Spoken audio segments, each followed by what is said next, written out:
दोस्तों प्रस्तुत है आज का सामान्य ज्ञान है। तो 4 सितंबर का सामान्य ज्ञान से संबंधित जितने भी प्रश्न थे हमने इस वीडियो में लेकर आया हूँ। ठीक है, तो चलिए स्टार्ट करते हैं। पहला प्रश्न आपके सामने है कि राष्ट्रीय पोषण सप्ताह यानी नेशनल न्यूट्रिशन वीक कब मनाया गया है ना। तो आपको सही जवाब देना है। ये 1 सितंबर से लेके 7 सितंबर के बीच बनाया गया, यानी सप्ताह होता है इनका, है ना। सप्ताह का नाम लिया है मैंने। राष्ट्रीय पोषण सप्ताह हर साल 1 सितंबर से 7 सितंबर के बीच मनाया जाता है। ठीक है, लोग अपनी हेल्थ और खान पान को लेकर जागरूक हों, लोग स्वस्थ शरीर के महत्व को समझें और हेल्दी लाइफस्टाइल अपनाएं, यही इसका मुख्य उद्देश्य है। ठीक है, सेलिब्रेट वर्ल्ड ऑफ फ्लेवर साल 2022 की थीम रखी गई है। सेलिब्रेट वर्ल्ड ऑफ फ्लेवर, जिसका अर्थ होता है व्यक्ति को नए नए व्यंजनों को आजमाना चाहिए जो पोषक तत्वों से भरपूर हो। यानी इसके बारे में बताया गया है, इसका अर्थ नहीं होता है। इसका मतलब है कि आप ऐसे नए नए भोजन को आजमाइए जो पोषक तत्वों से भरपूर हो, है ना। यानी इसको मनाने का मुख्य उद्देश्य हो हर को आदमी स्वस्थ हो, है ना, अच्छा लाइफस्टाइल हो, है ना। हर को आदमी सर्वभौम तो सुखी न शरीर सुनती निरामय है, उसके पर डिपेंड है ये, है ना। हर को सुखी हो, हर को निरोग हो। दोस्तों अगला प्रश्न है, पहला होम्योपैथी अंतर्राष्ट्रीय स्वास्थ्य शिखर सम्मेलन कहाँ आयोजित की गई।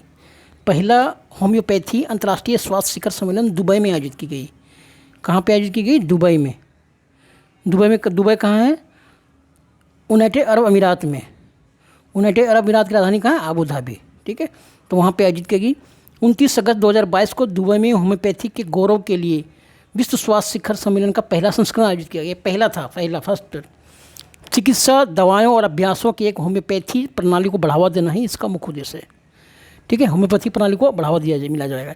इस संस्करण की थीम होगी disease cause by climate change by global warming, है ना, ये इसका थीम होगा। ठीक है, अगले प्रश्न की तरफ चलते हैं। Indian banking in retrospect 75 years of independence नामक पुस्तक किसने लिखा? तो ये कौन लिखा? आशुतोष गोवारिकर सर ने लिखा है।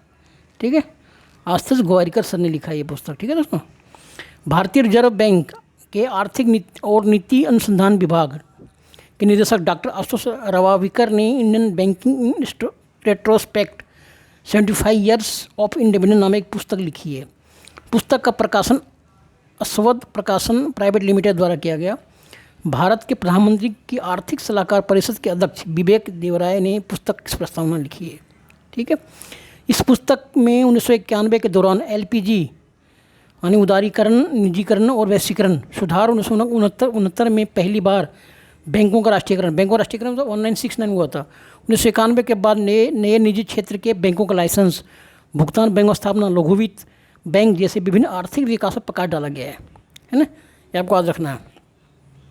उसमें लास्ट प्रश्न, चौथा प्रश्न है, 50वां अखिल सुमंग लीला महोत्सव कहाँ आयोजित की गई? सुमंग लीला महोत्सव ये मणिपुर की राजधानी इम्फाल में आयोजित की गई है ना।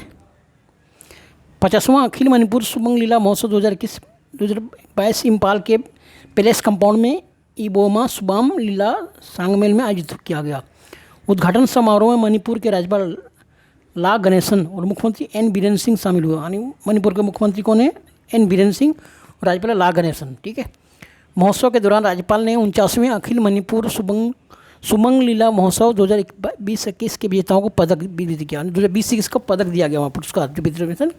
और सुमंग लीला मणिपुर में रंगमंच का एक पारंपरिक रूप है और महिला कलाकारों की भूमिकाएं और सभी पुरुष अभिनेताओं द्वारा निभाई जाती है। और महिला थिएटर समूह के मामले में पुरुष पात्रों को महिला कलाकारों द्वारा निभाया जाता है। ठीक है, उल्टा होता है, इनका ये निभाते हैं। ठीक है, तो ध्यान रखना। 5वां प्रश्न है, ONGC oil and natural gas company limited के अंतरिम अध्यक्ष किसे चुना गया? तो आपको सही जवाब देना है, राजेश कुमार श्रीवास्तव सर है। ठीक है, केंद्र सरकार ने राजेश कुमार श्रीवास्तव को तेल और प्राकृतिक गैस निगम ONGC का कार्यवाहक अध्यक्ष नियुक्त किया है। वर्तमान कार्यवाहक प्रमुख अलका मित्तल के सेवानिवृत्त होने के बाद श्रीवास्तव को अध्यक्ष और प्रबंध निदेशक का अंतरिम प्रभाव दिया गया। पहले कौन थे? अलका मित्तल। वर्तमान कार्यवाहक प्रमुख अलका मित्तल के सेवानिवृत्त होने के बाद श्रीवास्तव को अध्यक्ष प्रबंध निदेशक का कार्य दिया गया है। ठीक है, 6ठा और अंतिम प्रश्न है, हाल ही में टीयर स्मोक लॉन्चर किसने विकसित किया? तो दोस्तों BSF बॉर्डर सिक्योरिटी फोर्स ने किया, विकसित है ना। BSF ने आंसू गैस के गोले छोड़ने वाला ड्रोन विकसित किया जिसका नाम टीयर स्मोक लॉन्चर रखा गया है, जिसका इस्तेमाल पुलिस प्रदर्शनकारियों और दंगाओं को नियंत्रित करने के लिए किया जा सकता है। टीयर स्मोक लॉन्चर का इस्तेमाल मानव रहित यानी मानव रहित क्षेत्र में भी कर सकते हैं इसको, ठीक है, मानव रहित क्षेत्र में भी किया जा सकता है। तो दोस्तों इस भाग में वैसे बात करेंगे ना।